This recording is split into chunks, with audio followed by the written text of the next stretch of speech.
Hello everyone, it's time for the video that I've been dying to do since I started this series.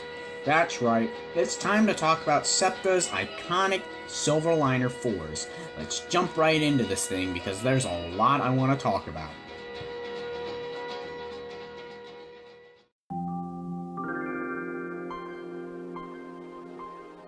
Between 1973 and 1976, SEPTA ordered 232 Silverliner 4s from GE and Avco, representing the largest order of Silverliners to date.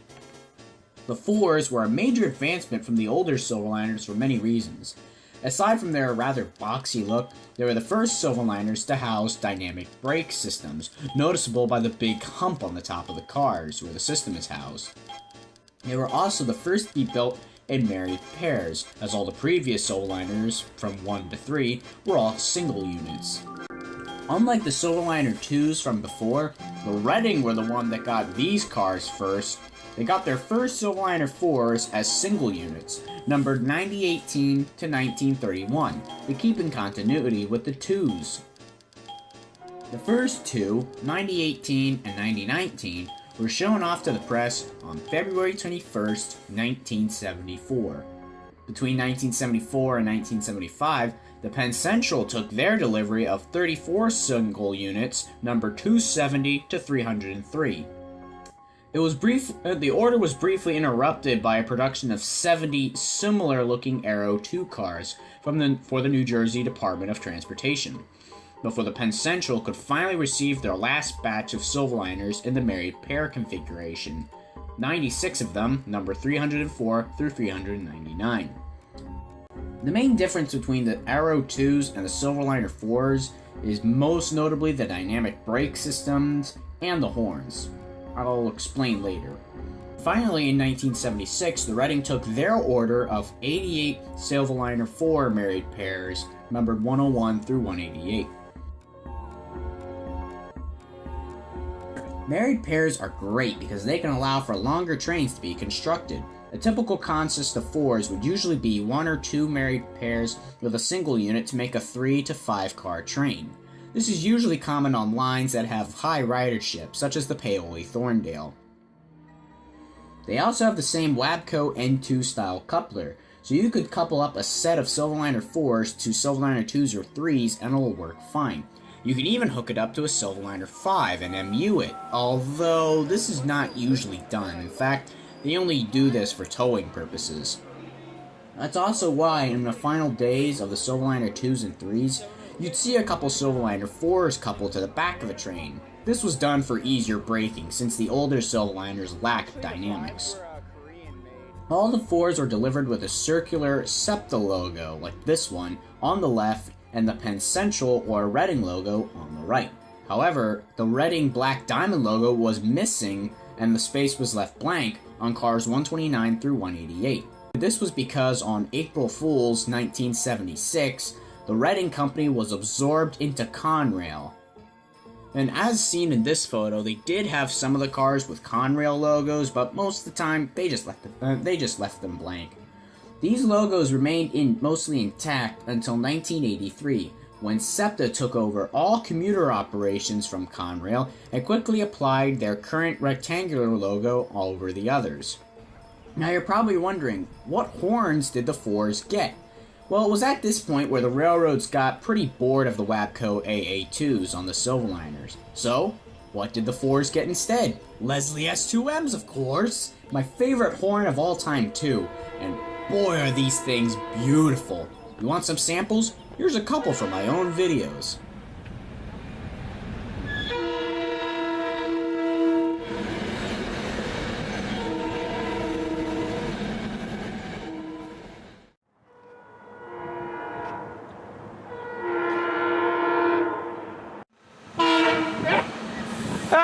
Just to let you know, these were my personal favorite horn clips that I could find.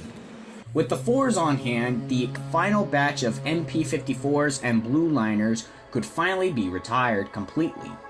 As of now, the Silverliner 4s are just about everywhere.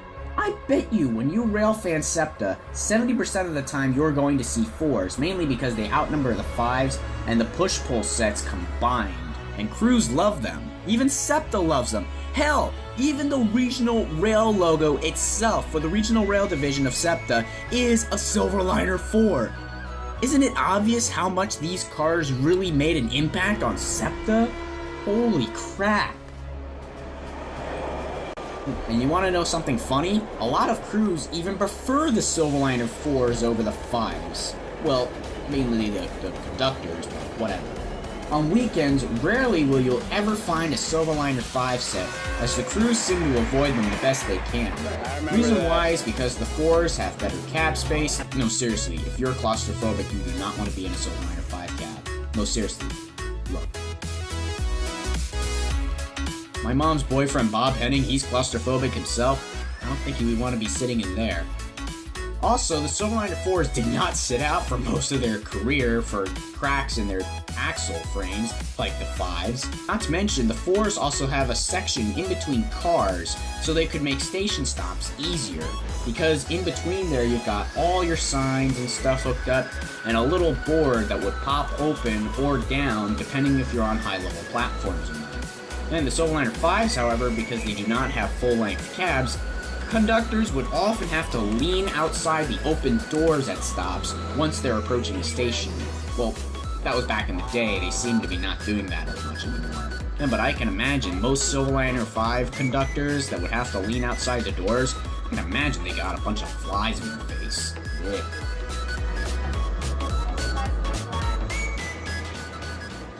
Unfortunately, with the exception of the 5s, no Silverliner has gone through their career with at least one casualty.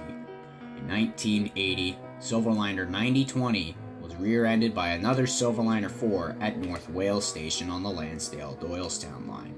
According to the NTSB report, the engineer of SEPTA train 472, who was in the second car, failed to observe the roadway ahead and keep his brakeman in the lead car in view so he could see the hand signals to operate the train.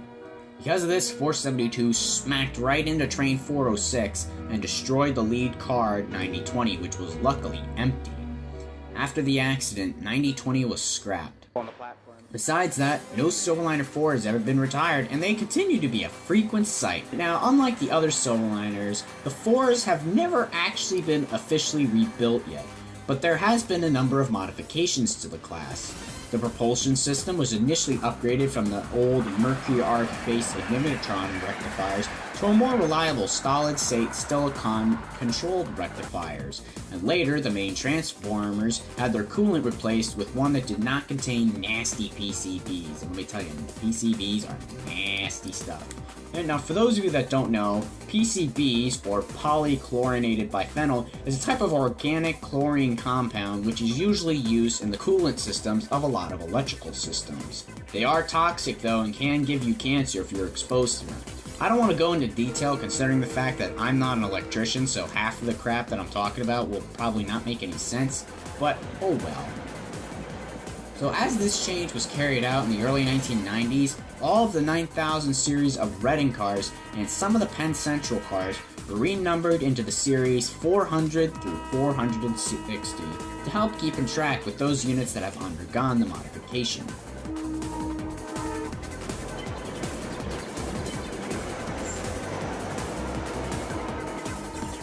And after the Center City commuter connection was opened in 1984, the Reading cars were converted to full-train automatic door operation to take advantage of the high-level platforms at the new Market East station, now known as Jefferson, and others on the former Pennsy side of the system in the late, as well as the older Pennsy cars. In the late 1990s, the fleet received its most noticeable upgrade with the ketchup and mustard colored seats replaced with a softer gray motive, as well as softer seating. Around 2004, SEPTA began to replace the cowcatcher pilots equipped on the original Reading cars with a bar-type pilot to match the Pennsy cars. And starting in 2009, SEPTA began to replace the original Favili, probably pronounced that wrong, pantographs with the modern skunk-type units. Skunk? You mean like a skunk? I don't know. You Germans are pretty silly. Despite the commonality of Silverliner 4s, it is doubtful that they're really not going to last too long anymore. In Phase 3 of the vehicle replacements, which is basically after the AEM7s and the older trolleys are retired, the Silverliner 4s will be retired and replaced with Silverliner 6s. No timeline where retirement has been given yet. No one knows what the 6s will look like or who will build them. At least we know Hyundai Rotem will probably not build them after their disaster with the Silverliner 5s. But as for now, no one really knows the future of the Silverliner 4s yet. So for now, the recognizable look of the Silverliner 4s, the distinct loud dynamic brake systems they have, and the horns, and the Leslie S2M horns will continue to be a frequent sight and sound across SEPTA for many more years to come. But for me, seeing these cars, riding them so often since I was 13, I will definitely miss them when they go. But for now, I'll just enjoy them as long as they're still here. Wow, I really do chatter a lot, do I?